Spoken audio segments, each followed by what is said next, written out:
गुरुशिवाय म्हणजे पैलवान बी घडू शकत नाही आणि माणूस पण घडू शकत नाही, हे आमचं माझ्या तर अनुभवात आलेलं आहे. पण जेव्हा माझं मेडल बसलं तेव्हा ते म्हणले की माझ्या इच्छेपेक्षा तो बाहेरचं कामगिरी केली आणि त्यांच्या डोळ्यातून आनंदाश्रू चालू झाले. जोपर्यंत महाराष्ट्र केसरी होत नाही तोपर्यंत आपल्या महाराष्ट्रात पैलवान मानला जात नाही. फर्स्ट टाइम म्हणजे माझी त्याची कुस्ती लागली होती. तेवढीच कुस्ती म्हणजे माझी म्हणजे आव्हानात्मक आणि इंटरेस्टिंग माझ्या जीवनातली तेवढीच कुस्ती.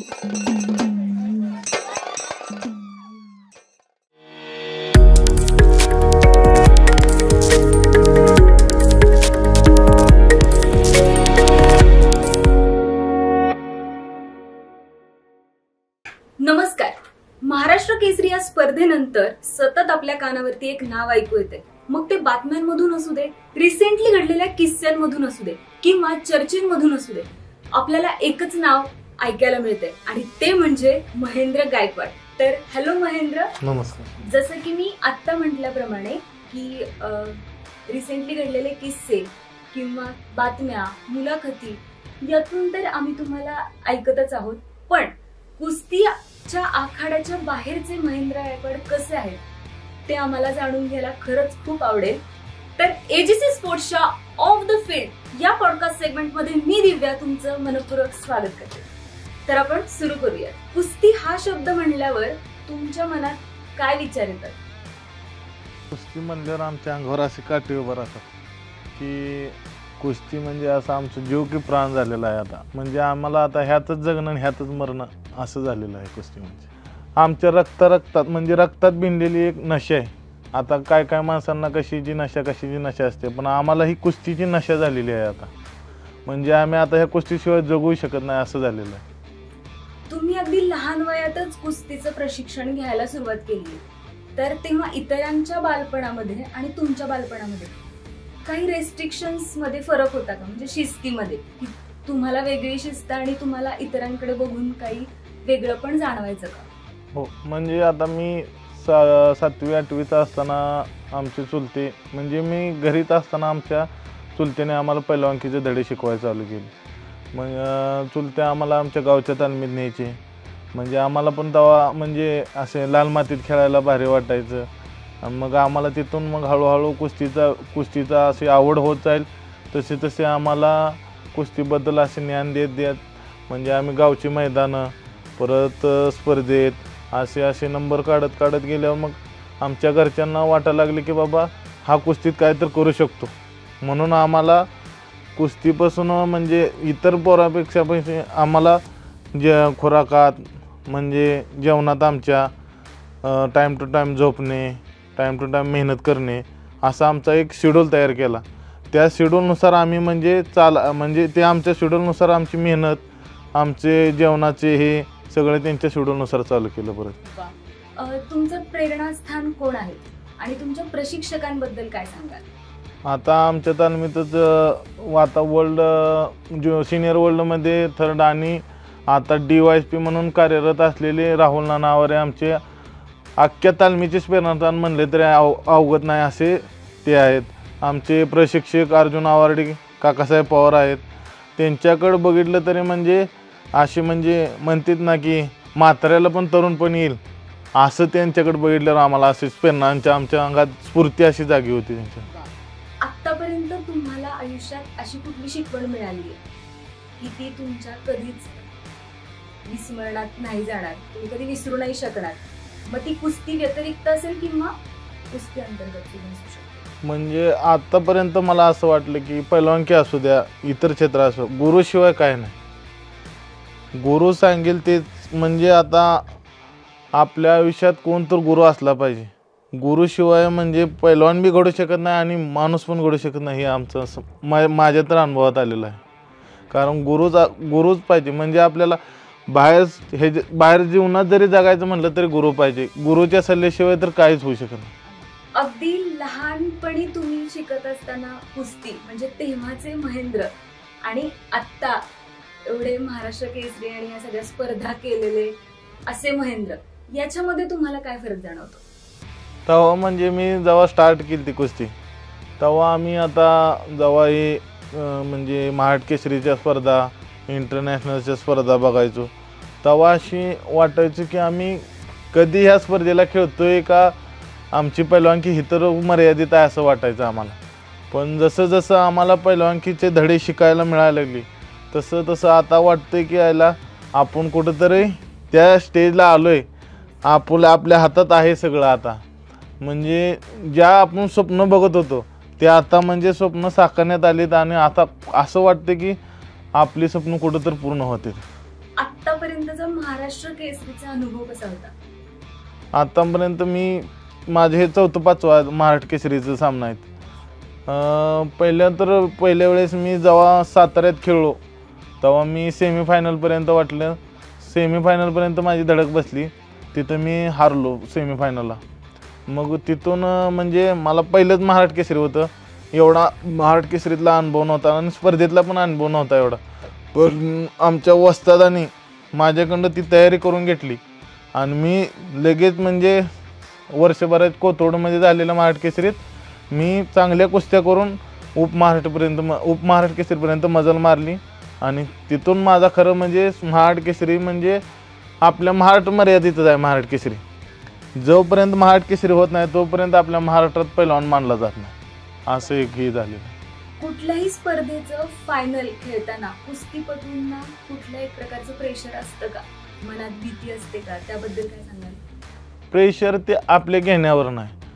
तर माझं तर म्हणणं आहे की प्रेशर जेवढं बिगर प्रेशरचं आपण कुस्ती खेळत तेवढा आपला परफॉर्मन्स चांगला येतो. जसं प्रेशर घेईल तसं आपली बुद्धी आहे ना, जी चालना असते ना बुद्धीला मिळायची की आपण हा डाव मारायचा आहे ते गडबडून जाते सगळे जर प्रेशर असला तर.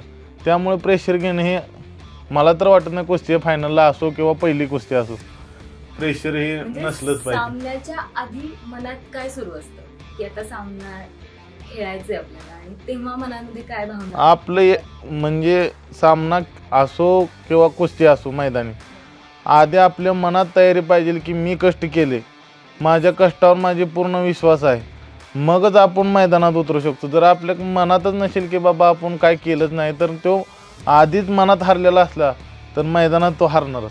गावामध्ये कुस्ती खेळणं आणि महाराष्ट्रात कुस्ती खेळणं आणि वर्ल्ड चॅम्पियनशिप मध्ये कुस्ती खेळणं याच्यामध्ये काय फरक जाणवतो आणि काही जाणवला फरक तुम्हाला? गावामध्ये कसं, गावामध्ये तर काय मैदानीच कुस्त्या असतात. मैदानी कुस्त्याला काय हारो जीत होते तर काय एवढं म्हणजे हे केलं जात नाही.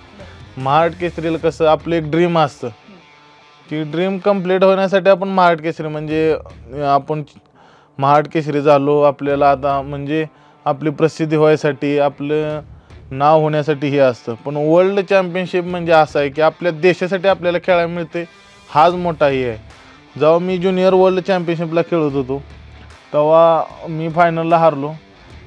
जेव्हा आपल्या भारताचा झेंडा वर जातो म्हणजे आपलं राष्ट्र गोल्ड बसल्यावर आपलं जे राष्ट्रगीत चालू होतं ते एक असं वाटतं की आपण कुठं तर आपण म्हणजे आपल्या स्वप्नाची कुठं तर पूर्ती झाली, आपल्या डोळ्यातून मतान पाणी यायला चालू होते असं.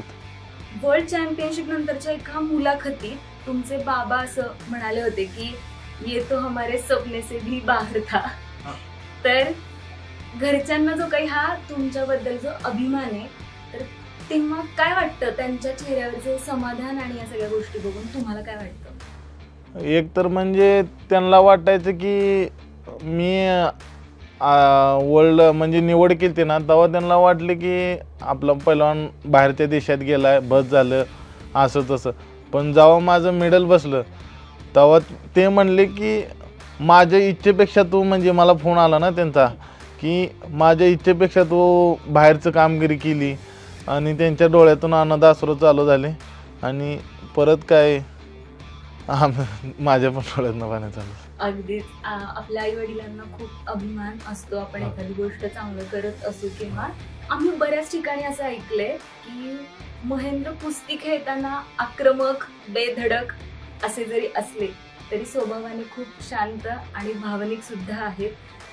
तर खेळताना जेव्हा प्रतिस्पर्धाला लागतं किंवा काहीतरी इजा होती तेव्हा तुमच्या मनात तेव्हा काय भावना असते? एक तर वाईट वाटतं. हां म्हणजे आता बघा त्यानं पण कुस्ती मेहनत केली, मी पण कुस्ती मेहनत केली, पण असं आहे कुस्तीत हार जीत चालू असते.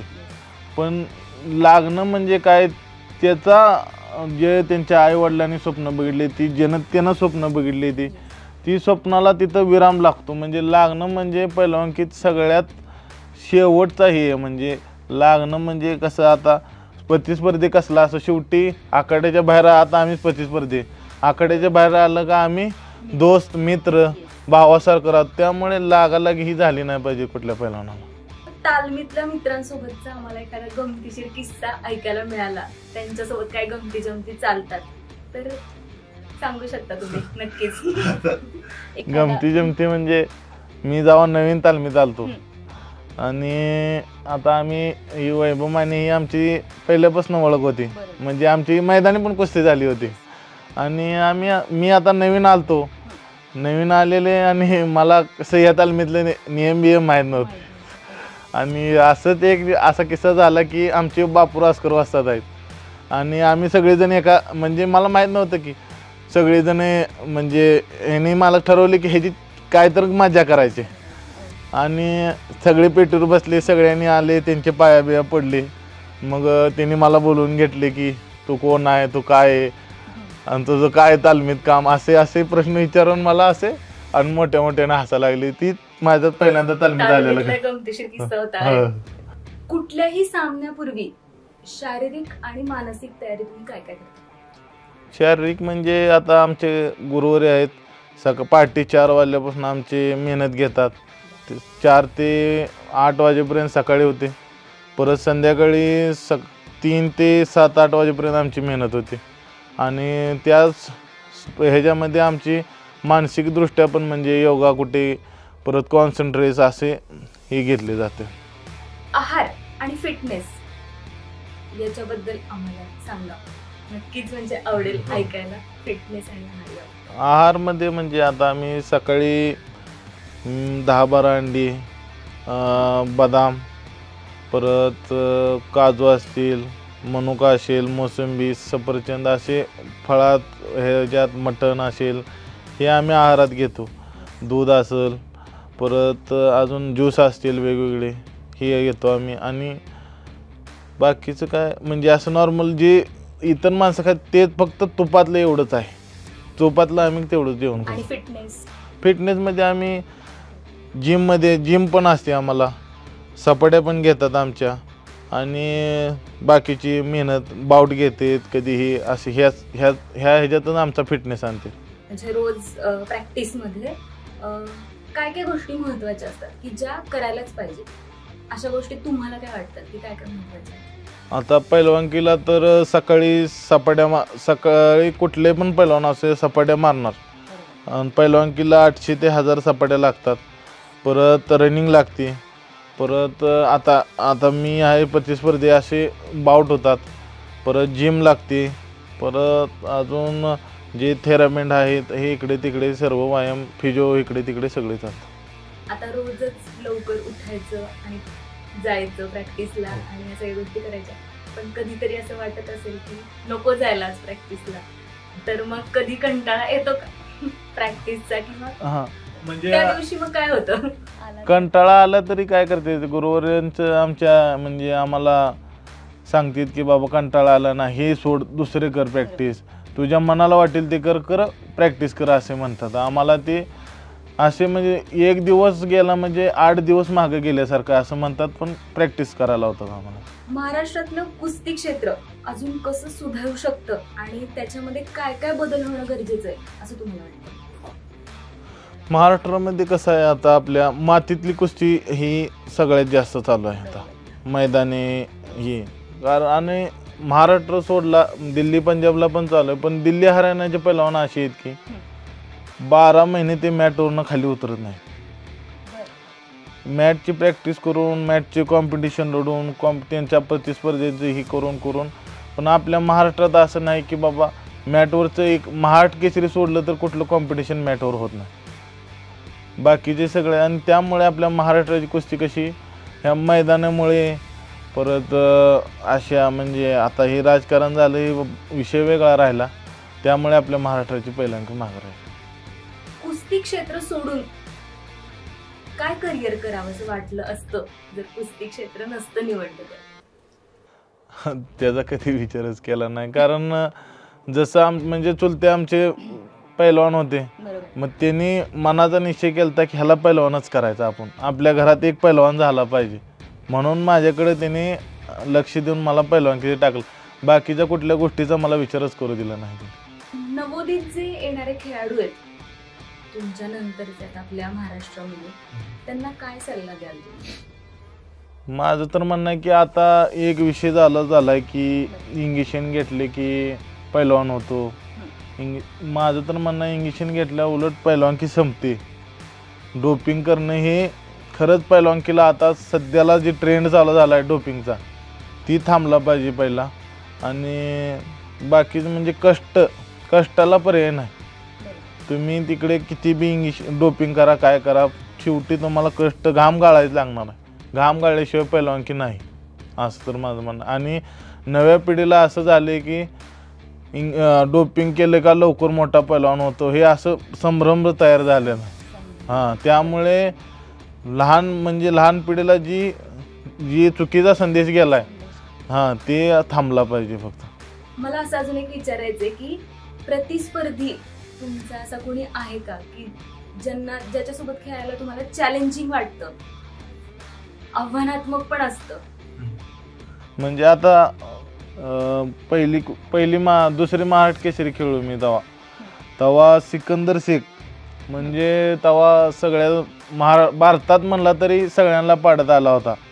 आणि तेव्हा मला फर्स्ट टाइम माझी त्याची कुस्ती लागली होती. तेवढीच कुस्ती म्हणजे आव्हानात्मक आणि इंटरेस्टिंग माझ्या जीवनातली तेवढीच कुस्ती. तर एजीसी स्पोर्ट्सच्या या पॉडकास्ट सेगमेंटमध्ये तुम्हाला आज गप्पा मारून कसं वाटलं? प्रथमतः तर मी तुमचं सगळ्यांचं धन्यवाद करेन की मला एवढं बोलण्याचा मला संधी दिली. आमच्यासारख्या पैलवानांना तुम्ही असं बोलण्याला वाव देऊन आमच्या कुस्तीची बढाई करताय, ह्याबद्दल आम्ही धन्यवाद करतो. आणि खरंच खूप छान वाटलं. आणि असंच इतर पैलवानांना पण बोलवून तुम्ही आमच्या पैलवानकी क्षेत्राला वाढवा एवढीच विनंती करतो. थँक्यू सो मच की आज तुमचा अमूल्य वेळ तुम्ही आम्हाला दिलात आणि उत्तरोत्तर तुमची अशीच प्रगती होत जावो. धन्यवाद.